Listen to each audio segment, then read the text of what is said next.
April 21ರಂದು ಗುಂಡ್ಲುಪೇಟೆಯಲ್ಲಿ ಮುಖ್ಯಮಂತ್ರಿಗಳ ಕಾರ್ಯಕ್ರಮ ನಡೆಯಲಿದ್ದು ಅದರ ಸಿದ್ಧತೆಗಳನ್ನು ಕೈಗೊಳ್ಳಲು ಶಾಸಕರಾದ ಎಚ್ಎಂ ಗಣೇಶ್ ಪ್ರಸಾದ್ ಹಾಗೂ ಜಿಲ್ಲಾಧಿಕಾರಿ ಶ್ರೀರೂಪ ಅವರು ಅಧಿಕಾರಿಗಳಿಗೆ ಸೂಚನೆ ನೀಡಿದರು. ತಹಶೀಲ್ದಾರ್ ಕಚೇರಿಯಲ್ಲಿ ನಡೆದ ಸಭೆಯಲ್ಲಿ ಮಾತನಾಡಿದ ಅವರು, ಕಾರ್ಯಕ್ರಮ ಡಿ ದೇವರಾಜು ಅರಸು ಕ್ರೀಡಾಂಗಣದಲ್ಲಿ ನಡೆಯಲಿದ್ದು ವೇದಿಕೆ, ಕುಡಿಯುವ ನೀರು, ಆಸನ ವ್ಯವಸ್ಥೆ, ವಾಹನ ನಿಲುಗಡೆ ಹಾಗೂ ಸ್ವಚ್ಛತೆ ಸೇರಿದಂತೆ ಎಲ್ಲ ವ್ಯವಸ್ಥೆಗಳನ್ನು ಸರಿಯಾಗಿ ಮಾಡಬೇಕು ಎಂದರು. ಈ ಸಂದರ್ಭದಲ್ಲಿ ಸುಮಾರು 475 ಕೋಟಿ ರು ವೆಚ್ಚದ ಕೆರೆಗಳಿಗೆ ನೀರು ತುಂಬಿಸುವ ಯೋಜನೆ ಸೇರಿದಂತೆ ಹಲವು ಕಾಮಗಾರಿಗಳಿಗೆ ಚಾಲನೆ ನೀಡಲಾಗುತ್ತಿದೆ. ಕಾರ್ಯಕ್ರಮಕ್ಕೆ ಮುಖ್ಯಮಂತ್ರಿಗಳು, ಉಪಮುಖ್ಯಮಂತ್ರಿಗಳು ಸೇರಿದಂತೆ ಹಲವು ಗಣ್ಯರು ಭಾಗವಹಿಸಲಿದ್ದಾರೆ. ಸಭೆಯ ಬಳಿಕ ಶಾಸಕರು ಮತ್ತು ಜಿಲ್ಲಾಧಿಕಾರಿಗಳು ಕ್ರೀಡಾಂಗಣ, ಹೆಲಿಪ್ಯಾಡ್ ಹಾಗೂ ಕಾರ್ಯಕ್ರಮ ಸ್ಥಳಗಳಿಗೆ ಭೇಟಿ ನೀಡಿ ಪರಿಶೀಲಿಸಿದರು. ಇದೇ ವೇಳೆ ಕರ್ನಾಟಕ ರಾಜ್ಯ ರೈತ ಸಂಘ ಹಾಗೂ ಹಸಿರು ಸೇನೆ ವತಿಯಿಂದ 3ನೇ ದಿನದ ಅಹೋರಾತ್ರಿ ಧರಣಿ ನಡೆಯುತ್ತಿದ್ದ ಸ್ಥಳಕ್ಕೆ ಭೇಟಿ ನೀಡಿದ ಶಾಸಕರು ರೈತರಿಂದ ಮನವಿ ಸ್ವೀಕರಿಸಿದರು. ಸಫಾರಿ ಸಮಸ್ಯೆ, ಟಿಪ್ಪರ್ ಲಾರಿ ಹಾವಳಿ ಹಾಗೂ ಅಕ್ರಮ ಗಣಿಗಾರಿಕೆ ಬಗ್ಗೆ ರೈತರು ತಮ್ಮ ಸಮಸ್ಯೆಗಳನ್ನು ತಿಳಿಸಿದರು. ಸಮಸ್ಯೆಗಳನ್ನು ಬೇಗ ಪರಿಹರಿಸುವುದಾಗಿ ಶಾಸಕರು ಭರವಸೆ ನೀಡಿದ್ದಾರೆ. ಆದರೆ ಸಮಸ್ಯೆಗಳು ಬಗೆಹರಿಯುವವರೆಗೆ ಧರಣಿ ಮುಂದುವರಿಸುವುದಾಗಿ ರೈತರು ತಿಳಿಸಿದ್ದಾರೆ. ಇವತ್ತು ಸಮಸ್ಯೆ ಇಲ್ಲ. ಈ ಸಫಾರಿ ಸಮಸ್ಯೆ ಆಗಿಂತ ಪ್ರಾಣಿಗಳ ಸಂತತಿನೂ ಜಾಸ್ತಿ ಆಗ್ತಿದೆ. ಅದನ್ನ ಅಟ್ ದ ಸೇಮ್ ಟೈಮ್ ನಾವು ಕಂಟ್ರೋಲ್ ಮಾಡಬೇಕು. ಅಕ್ರಮ ಗಣಿಗಾರಿಕೆ ನಿಲ್ಸೋದು ನಾನು ಸ್ಟ್ರಿಕ್ಟ್ ಮಾಡ್ತೀನಿ, ಓವರ್ಲೋಡಿಂಗ್ ಸ್ಟ್ರಿಕ್ಟ್ ಮಾಡ್ತೀನಿ. ಸಫಾರಿ ಅದು ಪಾಲಿಸಿ ಸ್ಟೇಟ್ ಗೌರ್ಮೆಂಟ್, ಅದನ್ನ ದೊಡ್ಡ ಮಟ್ಟದಲ್ಲಿ ಡಿಸ್ಕಸ್ ಮಾಡಬೇಕು. ಆಯ್ತಾ, ಇವು 4-5 ಏನು ಸಮಸ್ಯೆ ಸ್ಥಳೀಯವಾಗಿದೆ, ಇನ್ಶೂರೆನ್ಸ್ ಹೇಳಿದ್ರೆ ಅದನ್ನು ಕೂಡ ಮೇಡಮ್ ಹತ್ರ ಮಾತಾಡಿ ಈಗ ಅವ್ರಿಗೆ ಗೊತ್ತಾಗಿದೆ ಏನಂತ ನಾವೆಲ್ಲ ಸಾಲ್ವ್ ಮಾಡೋಕ್ಕೆ ಮಾಡ್ತೀವಿ. ಈಗ ಮೇಜರ್ ನೀವು ಕೇಳ್ತಿರೋ ಸಫಾರಿ ಮತ್ತೆ ಏನು ಇಂಟ್ರೆಸ್ಟ್ ಇದೆ ಅವೆರಡು. ಎಲ್ಲ ಶುಭ ಸಮಾರಂಭಗಳಿಗೆ ಶುದ್ಧ ಹಾಗೂ ಸುರಕ್ಷಿತ ಬಿಸಿಲು ಕುಡಿಯುವ ನೀರು ರಿಯಾಯಿತಿ ದರದಲ್ಲಿ ಲಭ್ಯ. ಹಿಂದೆ ಸಂಪರ್ಕಿಸಿ. ಪ್ರಿಯಾಂಕಾ ಗಾಂಧಿ ಅವರು ಕೇರಳದ ಚುನಾವಣೆ ವೇಳೆಯಲ್ಲಿ ಅರಣ್ಯ ಸಚಿವರ ಜೊತೆ ಇದ್ದಾಗಲೇ ಏನು ನಮ್ಮ ಸರ್ಕಾರ ಬಂದಾಗ ನಾನು ಈಗಾಗಲೇ ಅರಣ್ಯ ಸಚಿವರೊಂದಿಗೆ ಕೇಂದ್ರ ಸರ್ಕಾರದೊಂದಿಗೆ ಮಾತನಾಡಿದ್ದೀನಿ. ಏನು ಬಂಡೀಪುರ ಮತ್ತು ಕೇರಳ ರಾತ್ರಿ ಸಂಚಾರ ಸ್ಥಗಿತ ಆಗಿದೆ, ಅದನ್ನ ನಾನು ತೆರವು ಮಾಡಿಕೊಡ್ತಾ ಇದ್ದೀನಿ.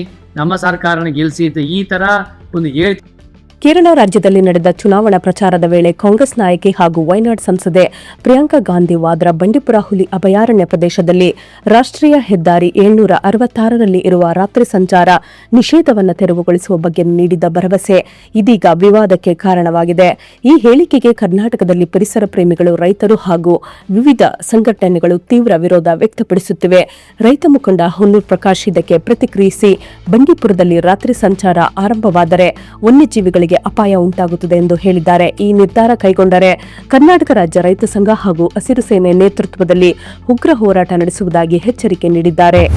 ಗುಂಡ್ಲುಪೇಟೆ ಪಟ್ಟಣದ ವರ್ತಕರ ದಾಸಬಣಜಿಗರ ಶ್ರೀರಾಮ ಮಂದಿರದಲ್ಲಿ ಶ್ರೀರಾಮ ಪಟ್ಟಾಭಿಷೇಕ ಮಹೋತ್ಸವದ ಅಂಗವಾಗಿ ವಿವಿಧ ಧಾರ್ಮಿಕ ಕಾರ್ಯಕ್ರಮಗಳು ಭಕ್ತಿಭಾವದಿಂದ ನೆರವೇರಿತು. ಮಹೋತ್ಸವದ ಸಮಾರೋಪದ ಅಂಗವಾಗಿ ಸೋಮವಾರ ಬೆಳಗ್ಗೆ ಶ್ರೀ ಸತ್ಯನಾರಾಯಣ ಸ್ವಾಮಿ ಪೂಜೆ ಹಾಗೂ ಶ್ರೀ ಆಂಜನೇಯ ಸ್ವಾಮಿಗೆ ಮಹಾಭಿಷೇಕ ನೆರವೇರಿಸಲಾಯಿತು. ಈ ಸಂದರ್ಭದಲ್ಲಿ ಮಹಿಳೆಯರು ತಮ್ಮ ಮನೆಗಳಿಂದ 25ಕ್ಕೂ ಹೆಚ್ಚು ಬಗೆಯ ಸಿಹಿ ತಿನಿಸುಗಳನ್ನು ತಯಾರಿಸಿ ದೇವರಿಗೆ ಅರ್ಪಿಸಿದರು. ದೇವಾಲಯದಲ್ಲಿ ವಿಶೇಷ ಅಲಂಕಾರ ಮಾಡಲಾಗಿದ್ದು ಭಕ್ತರು ಹೆಚ್ಚಿನ ಸಂಖ್ಯೆಯಲ್ಲಿ ಭಾಗವಹಿಸಿ ಪೂಜೆಗಳಲ್ಲಿ ಪಾಲ್ಗೊಂಡರು. ರಾತ್ರಿ ಶ್ರೀ ಆಂಜನೇಯ ಸ್ವಾಮಿ ಪುಷ್ಪ ಮಂಟಪೋತ್ಸವ ಹಾಗೂ ಅಭಿನಂದನಾ ಕಾರ್ಯಕ್ರಮಗಳು ನಡೆದವು. ಮಹಿಳೆಯರು, ಮಕ್ಕಳು ಹಾಗೂ ಪುರುಷರು ಕೇಸರಿ ವಸ್ತ್ರ ಧರಿಸಿ ಭಕ್ತಿಭಾವದಿಂದ ಕಾರ್ಯಕ್ರಮದಲ್ಲಿ ಭಾಗವಹಿಸಿದ್ದು ವಿಶೇಷವಾಗಿದ್ದು. ಈ ಸಂದರ್ಭದಲ್ಲಿ JM Vijayakumar, B Rajendra, KV Narayana Swamy, JM Rangaramu, H Nagaraju ಸೇರಿದಂತೆ ಸಮಿತಿಯ ಪದಾಧಿಕಾರಿಗಳು ಮತ್ತು ಭಕ್ತರು ಉಪಸ್ಥಿತರಿದ್ದರು. ಗುಂಡ್ಲುಪೇಟೆ ಪಟ್ಟಣದಲ್ಲಿ ಸರ್ಕಾರಿ ಪ್ರಥಮ ದರ್ಜೆ ಕಾಲೇಜು ಗುಂಡ್ಲುಪೇಟೆಯಲ್ಲಿ ಯುವ ರೆಡ್ ಕ್ರಾಸ್ ಘಟಕ, ಎನ್ಎಸ್ಎಸ್ ಘಟಕಗಳು, ರೋವರ್ಸ್ ಮತ್ತು ರೇಂಜರ್ಸ್ ಘಟಕ, ಆಂತರಿಕ ಗುಣಮಟ್ಟ ಭರವಸೆ ಕೋಶ ಹಾಗೂ ತಾಲೂಕು ಆರೋಗ್ಯಾಧಿಕಾರಿಗಳ ಕಚೇರಿ ಇವರ ಸಂಯುಕ್ತಾಶ್ರಯದಲ್ಲಿ ವಿಶ್ವ ಆರೋಗ್ಯ ದಿನಾಚರಣೆ ಪ್ರಯುಕ್ತ ರಕ್ತದಾನ ಶಿಬಿರ ಮತ್ತು ಆರೋಗ್ಯ ಜಾಗೃತಿ ಕಾರ್ಯಕ್ರಮಗಳನ್ನು ಆಯೋಜಿಸಲಾಗಿತ್ತು. ಕಾರ್ಯಕ್ರಮದಲ್ಲಿ ತಾಲೂಕು ಆರೋಗ್ಯಾಧಿಕಾರಿಗಳಾದ ಡಾ ಅಲಿಂಪಾಷಾ ಬಿಆರ್ ಅವರು ಮಾತನಾಡಿ, ಎಲ್ಲರಿಗೂ ಆರೋಗ್ಯ ಎಂಬ ಪರಿಕಲ್ಪನೆಯೊಂದಿಗೆ ಆರೋಗ್ಯ ಇಲಾಖೆ ಕಾರ್ಯನಿರ್ವಹಿಸುತ್ತಿದೆ ಎಂದರು. ಇತ್ತೀಚಿನ ದಿನಗಳಲ್ಲಿ ಸಾಂಕ್ರಾಮಿಕ ರೋಗಗಳಿಗಿಂತ ರಕ್ತದೊತ್ತಡ, ಮಧುಮೇಹ, ಕ್ಯಾನ್ಸರ್, ಬೊಜ್ಜುತನ ಹಾಗೂ ರಕ್ತಹೀನತೆ ಮುಂತಾದ ಅಸಾಂಕ್ರಾಮಿಕ ರೋಗಗಳು ಹೆಚ್ಚುತ್ತಿರುವುದರಿಂದ ಆರೋಗ್ಯಕರ ಜೀವನ ಶೈಲಿ ಅಳವಡಿಸಿಕೊಳ್ಳುವುದು ಅಗತ್ಯ ಎಂದರು. ಮೊಬೈಲ್ ಬಳಕೆ ಕಡಿಮೆ ಮಾಡಿ ದೈನಂದಿನ ವ್ಯಾಯಾಮ, ಯೋಗಾಭ್ಯಾಸ ಹಾಗೂ ಸಮತೋಲನ ಆಹಾರ ಸೇವಿಸುವಂತೆ ಸಲಹೆ ನೀಡಿದರು. ಹೆಣ್ಣು ಮಕ್ಕಳಲ್ಲಿ ರಕ್ತಹೀನತೆ ಹೆಚ್ಚಿರುವುದರಿಂದ ಅನಿಮಿಯಾ ಮುಕ್ತ ಪೌಷ್ಟಿಕ ಕರ್ನಾಟಕ ಕಾರ್ಯಕ್ರಮದಡಿ ಸರ್ಕಾರಿ ಆಸ್ಪತ್ರೆಗಳಲ್ಲಿ ಉಚಿತ ರಕ್ತ ಪರೀಕ್ಷೆ ಮಾಡಿಸಿಕೊಂಡು ಚಿಕಿತ್ಸೆ ಪಡೆಯಬೇಕು ಎಂದರು. ಮಾನಸಿಕ ಆರೋಗ್ಯವು ಮುಖ್ಯವಾಗಿದ್ದು ವಿದ್ಯಾರ್ಥಿಗಳು ಒತ್ತಡದಿಂದ ದೂರವಿದ್ದು ಉತ್ತಮ ಸ್ನೇಹಿತರ ಸಹವಾಸ ಹೊಂದಬೇಕು ಎಂದರು. ಮಾನಸಿಕ ಆರೋಗ್ಯ ಸಮಸ್ಯೆಗಳಿಗಾಗಿ ಆರೋಗ್ಯ ಇಲಾಖೆಯ ಸಹಾಯವಾಣಿ 1441 ಕರೆ ಮಾಡಿ ಸಲಹೆ ಹಾಗೂ ಚಿಕಿತ್ಸೆ ಪಡೆಯಬಹುದು ಎಂದರು. ಕಾರ್ಯಕ್ರಮದ ಅಂಗವಾಗಿ ಬಾಯಿ ಆರೋಗ್ಯ ಹಾಗೂ HIV ಏಡ್ಸ್ ಕುರಿತು ಜಾಗೃತಿ ಮೂಡಿಸಲಾಯಿತು. ರಕ್ತದಾನ ಶಿಬಿರದಲ್ಲಿ 43 ವಿದ್ಯಾರ್ಥಿಗಳು ರಕ್ತದಾನ ಮಾಡಿದರು. ಈ ಸಂದರ್ಭದಲ್ಲಿ ಕಾಲೇಜಿನ ಪ್ರಾಂಶುಪಾಲರಾದ ಡಾ ರಮೇಶ್, ರೆಡ್ ಕ್ರಾಸ್ ಸಂಸ್ಥೆಯ ಸಂಚಾಲಕಿ ಶ್ರೀಮತಿ ಸಂಯುಕ್ತಾ ಸಿಂಗ್ ಸೇರಿದಂತೆ ಕಾಲೇಜಿನ ಸಿಬ್ಬಂದಿ ವರ್ಗ ಮತ್ತು ವಿದ್ಯಾರ್ಥಿಗಳು ಉಪಸ್ಥಿತರಿದ್ದರು. ಗುಂಡ್ಲುಪೇಟೆ ತಾಲೂಕಿನ ಪಡ್ಗೂರು ಗ್ರಾಮದಲ್ಲಿ ಹುಲಿ ಸೆರೆಗೆ ಹಿಟ್ಟಿದ್ದ ಬೋನಿಗೆ ಚಿರತೆ ಸೆರೆಯಾಗಿರುವ ಘಟನೆ ನಡೆದಿದೆ. ಪಡ್ಗೂರು ಗ್ರಾಮದ ರೈತ ಮಹದೇವಸ್ವಾಮಿ ಅವರ ಜಮೀನಿನಲ್ಲಿ ಈ ಘಟನೆ ನಡೆದಿದ್ದು, ಸೆರೆಯಾದ ಚಿರತೆ ಸುಮಾರು 4 ವರ್ಷ ಪ್ರಾಯದ ಹೆಣ್ಣು ಚಿರತೆ ಎಂದು ಅರಣ್ಯ ಇಲಾಖೆ ತಿಳಿಸಿದೆ. ಕಳೆದ ಕೆಲವು ದಿನಗಳಿಂದ ಪಡ್ಗೂರು ಸುತ್ತಮುತ್ತ ರೈತರು ಹುಲಿ ಸಂಚಾರದ ಆತಂಕದಲ್ಲಿದ್ದ ಹಿನ್ನೆಲೆಯಲ್ಲಿ ತುಮಕೂರು ಮಾದರಿಯಲ್ಲಿ ಬೋನಿಟ್ಟು ಕರುವೊಂದನ್ನು ಕಟ್ಟಿ ಹಾಕಲಾಗಿತ್ತು. ಆಹಾರ ಅರಸಿ ಬಂದ ಚಿರತೆ ಬೋನಿನಲ್ಲಿ ಸೆರೆಯಾಗಿದೆ. ಸೆರೆ ಸಿಕ್ಕ ಚಿರತೆಯನ್ನ ಅರಣ್ಯ ಇಲಾಖೆ ಸುರಕ್ಷಿತ ಅರಣ್ಯ ಪ್ರದೇಶಕ್ಕೆ ಬಿಡಲಾಗಿದೆ. ಆದರೆ ಹುಲಿ ಆತಂಕ ಇನ್ನೂ ಇರುವುದರಿಂದ ಕೂಡಲೇ ಹುಲಿಯನ್ನ ಸೆರೆ ಹಿಡಿಯಲು ಕ್ರಮ ಕೈಗೊಳ್ಳಬೇಕು ಎಂದು ರೈತ ಮುಖಂಡ ಪಡ್ಗೂರು ಶಿವಕುಮಾರ್ ಆಗ್ರಹಿಸಿದ್ದಾರೆ. ಎಲ್ಲ ಶುಭ ಸಮಾರಂಭಗಳಿಗೆ ಶುದ್ಧ ಹಾಗೂ ಸುರಕ್ಷಿತ ಬಿಸ್ಲರಿ ಕುಡಿಯುವ ನೀರು ರಿಯಾಯಿತಿ ದರದಲ್ಲಿ ಲಭ್ಯ. ಹಿಂದೆ ಸಂಪರ್ಕಿಸಿ. ಪಟ್ಟಣದ ಪುರಸಭಾ ಕಚೇರಿಯಲ್ಲಿ ಡಾ ಬಾಬು ಜಗಜ್ಜೀವನ್ ರಾಮ್ ಅವರ ಜಯಂತಿಯನ್ನು ಆಚರಿಸಲಾಯಿತು. ಈ ಸಂದರ್ಭದಲ್ಲಿ ಅವರ ಭಾವಚಿತ್ರಕ್ಕೆ ಪುಷ್ಪಾರ್ಚನೆ ಮಾಡಿ ಗೌರವ ಸಲ್ಲಿಸಲಾಯಿತು. ನಂತರ ಪುರಸಭಾ ಮುಖ್ಯಾಧಿಕಾರಿಗಳಾದ ಸರವಣ ಹೆಸರವರು ಮಾತನಾಡಿ, ಡಾ ಬಾಬು ಜಗಜ್ಜೀವನ್ ರಾಮ್ ಅವರು ಭಾರತದ ಪ್ರಮುಖ ಸ್ವಾತಂತ್ರ್ಯ ಹೋರಾಟಗಾರರು ಹಾಗೂ ಸಾಮಾಜಿಕ ನ್ಯಾಯಕ್ಕಾಗಿ ಹೋರಾಡಿದ ಮಹಾನ್ ನಾಯಕರು ಎಂದರು.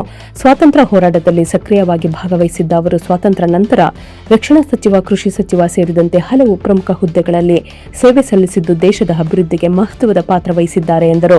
ಕಾರ್ಯಕ್ರಮದಲ್ಲಿ ತಾಲೂಕು ಆರೋಗ್ಯಾಧಿಕಾರಿಗಳಾದ ಡಾ ಅಲಿಂಪಾಷಾ ಸೇರಿದಂತೆ ಪುರಸಭಾ ಕಚೇರಿ ಸಿಬ್ಬಂದಿ ಹಾಜರಿದ್ದರು. ಬಾಚಳ್ಳಿ ಗ್ರಾಮದಲ್ಲಿ ನಡೆದ ಲೆಜೆಂಡ್ಸ್ 3.0 ಕ್ರಿಕೆಟ್ ಟೂರ್ನಿಮೆಂಟ್ನಲ್ಲಿ ಬಸವ ಬುಲ್ಸ್ ತಂಡ ಉತ್ತಮ ಪ್ರದರ್ಶನ ನೀಡಿ ಪ್ರಥಮ ಸ್ಥಾನ ಪಡೆದು ಪ್ರಶಸ್ತಿಯನ್ನು ತಮ್ಮದಾಗಿಸಿಕೊಂಡಿದೆ. ಟೂರ್ನಿಯಲ್ಲಿ ಸ್ಪರ್ಧಿಸಿದ್ದ ವಿವಿಧ ತಂಡಗಳ ನಡುವೆ ನಡೆದ ರೋಚಕ ಪಂದ್ಯಗಳಲ್ಲಿ ಬಸವ ಬುಲ್ಸ್ ತಂಡ ಉತ್ತಮ ಆಟ ಪ್ರದರ್ಶಿಸಿ ಮೊದಲ ಸ್ಥಾನವನ್ನು ಗಳಿಸಿದೆ. ಇದೇ ವೇಳೆ ಲಿಜೆಂಡ್ ತಂಡ ದ್ವಿತೀಯ ಸ್ಥಾನ ಪಡೆದು ಪ್ರಶಸ್ತಿಯನ್ನು ಪಡೆದುಕೊಂಡಿತು. ಪಂದ್ಯಾವಳಿಯಲ್ಲಿ ಭಾಗವಹಿಸಿದ ತಂಡಗಳು ಕ್ರೀಡಾ ಸ್ಫೂರ್ತಿಯಿಂದ ಆಟವಾಡಿ ಪ್ರೇಕ್ಷಕರ ಗಮನ ಸೆಳೆದವು. ಗ್ರಾಮಸ್ಥರು ಮತ್ತು ಕ್ರೀಡಾಭಿಮಾನಿಗಳು ಹೆಚ್ಚಿನ ಸಂಖ್ಯೆಯಲ್ಲಿ ಭಾಗವಹಿಸಿ ಪಂದ್ಯಗಳನ್ನು ವೀಕ್ಷಿಸಿ ಆಟಗಾರರಿಗೆ ಪ್ರೋತ್ಸಾಹ ನೀಡಿದ್ದಾರೆ. ಈ ಸಂದರ್ಭದಲ್ಲಿ ಆಯೋಜಕರು, ಗ್ರಾಮಸ್ಥರು ಹಾಗೂ ಕ್ರೀಡಾಭಿಮಾನಿಗಳು ಉಪಸ್ಥಿತರಿದ್ದರು. ಚಾಮರಾಜನಗರ ಜಿಲ್ಲೆಯಲ್ಲಿ ಇತ್ತೀಚೆಗೆ ಅಕ್ರಮವಾಗಿ ಇಸ್ಪಿಟ್ ಜೂಜಾಟ ನಡೆಯುತ್ತಿರುವ ಕುರಿತು ಬಂದ ಮಾಹಿತಿಯ ಹಿನ್ನೆಲೆ ಪೊಲೀಸ್ ವರಿಷ್ಠಾಧಿಕಾರಿಗಳ ನಿರ್ದೇಶನದಂತೆ ಚಾಮರಾಜನಗರ ಜಿಲ್ಲೆಯಾದ್ಯಂತ ವಿಶೇಷ ಕಾರ್ಯಾಚರಣೆ ನಡೆಸಲಾಗಿದೆ. ಅದರಂತೆ ಏಪ್ರಿಲ್ 3 ಮತ್ತು 4ರಂದು ವಿವಿಧ ಪೊಲೀಸ್ ಠಾಣಾ ವ್ಯಾಪ್ತಿಗಳಲ್ಲಿ ದಾಳಿ ನಡೆಸಿ ಪ್ರಕರಣಗಳನ್ನು ದಾಖಲಿಸಿ ಆರೋಪಿಗಳನ್ನು ಬಂಧಿಸಲಾಗಿದೆ. ಗುಂಡ್ಲುಪೇಟೆ ತಾಲೂಕಿನ ಬೇಗೂರು ಪೊಲೀಸ್ ಠಾಣಾ ವ್ಯಾಪ್ತಿಯಲ್ಲಿ 2 ಪ್ರತ್ಯೇಕ ಪ್ರಕರಣಗಳು ದಾಖಲಾಗಿವೆ. ಪಿಎಸ್ಐ ನವೀನ್ HK ಹಾಗೂ ಸಿಬ್ಬಂದಿಗಳು ದಾಳಿ ನಡೆಸಿ ಕೋಟೆಕೆರೆ ಗ್ರಾಮದಲ್ಲಿ ನಡೆದ ಜೂಜಾಟದಲ್ಲಿ 5 ಮಂದಿಯನ್ನು ಬಂಧಿಸಿ ಪ್ರಕರಣ ದಾಖಲಿಸಲಾಗಿದೆ.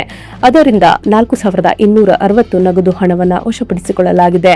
ಅಕ್ಕಲ್ಪುರ ಗ್ರಾಮದಲ್ಲಿ ನಡೆದ ಮತ್ತೊಂದು ದಾಳಿಯಲ್ಲಿ 6 ಮಂದಿಯನ್ನು ಬಂಧಿಸಿ ಪ್ರಕರಣ ದಾಖಲಿಸಿ 9,750 ರು ಹಣವನ್ನು ವಶಪಡಿಸಿಕೊಳ್ಳಲಾಗಿದೆ. ಈ ದಾಳಿ ಕಾರ್ಯಕ್ಕೆ ಪೊಲೀಸ್ ಅಧೀಕ್ಷಕರಾದ ಮುತ್ತುರಾಜ್ ಎಂ IPS ರವರು ತಂಡವನ್ನು ಪ್ರಶಂಸಿಸಿದ್ದಾರೆ.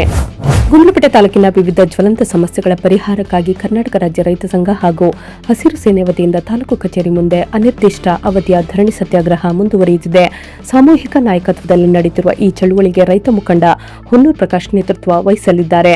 ರೈತ ಸಂಘದ ಪ್ರಮುಖ ಬೇಡಿಕೆಗಳಲ್ಲಿ ಸಫಾರಿ ವ್ಯವಸ್ಥೆಯನ್ನು ಸಂಪೂರ್ಣವಾಗಿ ನಿಲ್ಲಿಸುವುದು, ಕೇರಳ ರಾಜ್ಯಕ್ಕೆ ಸಾಗುತ್ತಿರುವ ಖನಿಜ ಸಂಪತ್ತಿನ ಸಾಗಣೆಯನ್ನು ತಡೆಯುವುದು ಹಾಗೂ ಅನಧಿಕೃತ ಟಿಪ್ಪರ್ ಲಾರಿಗಳ ಸಂಚಾರಕ್ಕೆ ಕಡಿವಾಣ ಹಾಕಿ ಅತಿ ವೇಗದಲ್ಲಿ ಸಂಚರಿಸುವ ವಾಹನಗಳನ್ನು ವಶಪಡಿಸಿಕೊಳ್ಳಬೇಕು ಎಂಬುದು ಸೇರಿದೆ.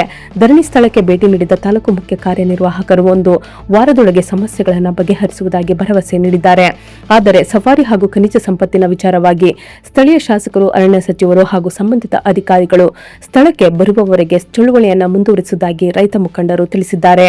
ಇದೇ ವೇಳೆ ಭೀಮನ್ಬೀಡು ಗ್ರಾಮದಲ್ಲಿ ಉಂಟಾಗಿರುವ ಕುಡಿಯುವ ನೀರಿನ ಸಮಸ್ಯೆ ಕುರಿತು ಗ್ರಾಮದ ಮಹಿಳೆಯರು ತಾಲೂಕು ಮುಖ್ಯ ಕಾರ್ಯನಿರ್ವಾಹಕ ಅಧಿಕಾರಿಗೆ ಮನವಿ ಸಲ್ಲಿಸಿದ್ದಾರೆ.